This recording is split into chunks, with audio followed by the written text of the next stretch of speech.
yang tak kunjung kelar membuat sejumlah lender menggugat fintech peer-to-peer, pay-to-pay, lending PT Investri Radhika Jaya, Investri. Berdasarkan pantauan, sebanyak 11 lender menggugat Investri atas dasar perkara wan prestasi atau gagal bayar.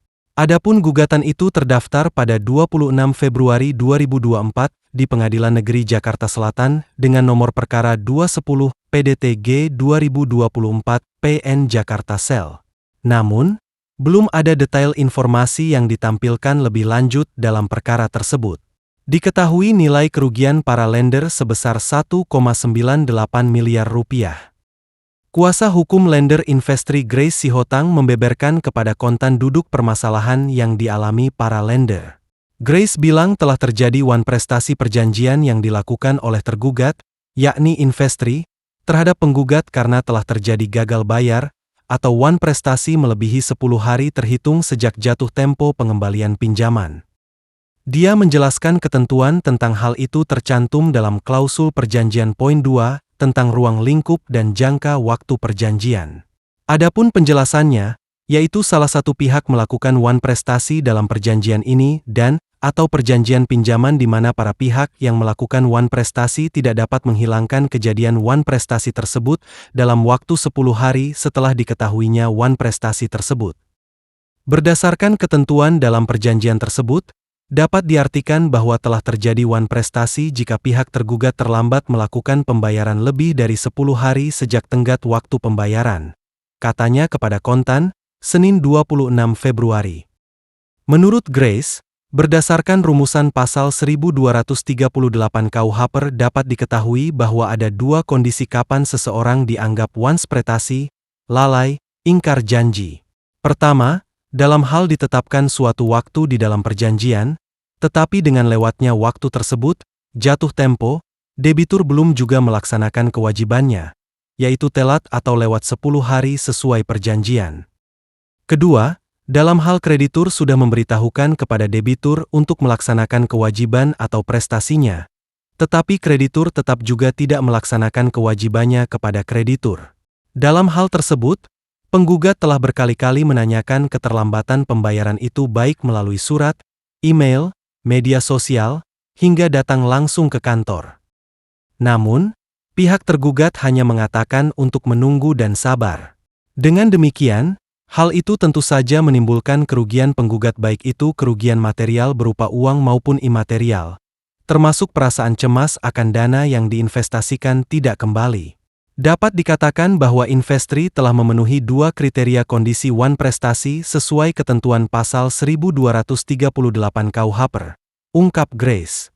Grace menyampaikan terjadinya wan prestasi atau keterlambatan pembayaran tersebut sebenarnya sudah diakui sendiri oleh Investri dalam hal ini, adalah tergugat lewat aplikasi atau website resmi perusahaan dengan dimuatnya kata pembayaran terlambat dan menyebutkan waktu keterlambatan per hari. Dengan demikian, kata dia, hal itu membuktikan bahwa Investri sebenarnya telah mengakui bahwa telah terjadi peristiwa wan prestasi dan ingkar janji.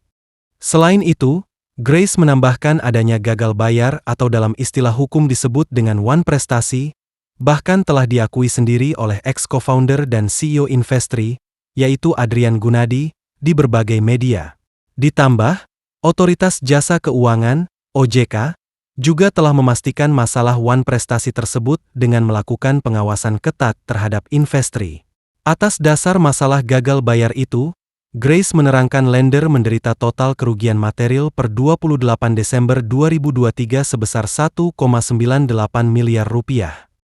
Oleh karena itu, Grace menyatakan para lender yang merupakan penggugat menuntut tergugat untuk membayarkan seluruh utang baik pokok pendanaan dan imbal hasil sesuai jumlah yang tertuang pada kerugian total tersebut, ditambah dengan bunga berjalan sesuai ketentuan pasal 1239 KUH Perdata, atau sesuai dengan nilai aktual bunga yang ditetapkan pada aplikasi dan atau situs resmi Investri pada waktu baik hari dan tanggal saat perkara akuo tersebut terselesaikan baik melalui mediasi maupun putusan pengadilan.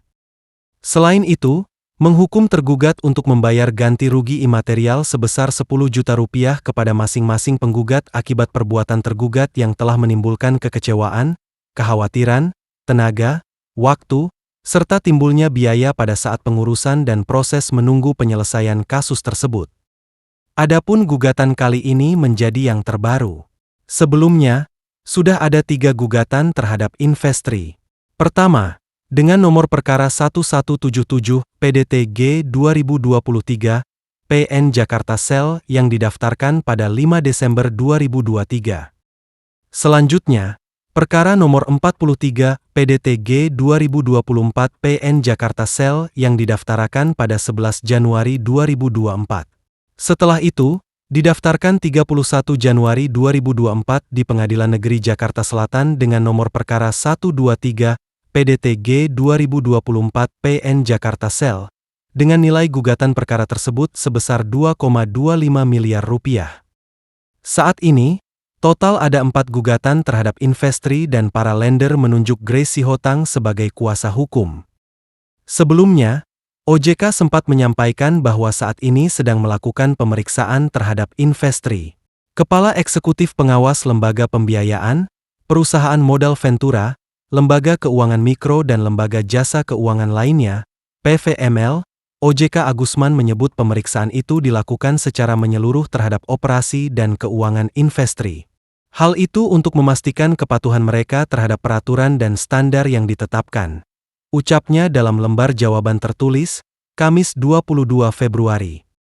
Agusman mengatakan dalam pemeriksaan tersebut, pihaknya juga melakukan pendalaman atas adanya laporan mengenai indikasi fraud di Investri dan beberapa pengaduan yang disampaikan ke OJK. Dia menerangkan pemeriksaan tersebut merupakan bentuk komitmen OJK untuk memastikan transparansi, kepatuhan, serta tata kelola di industri fintech P2P lending. Agusman menambahkan OJK akan menetapkan sanksi atau tindakan korektif jika ditemukan pelanggaran atau ketidakpatuhan terhadap aturan yang berlaku.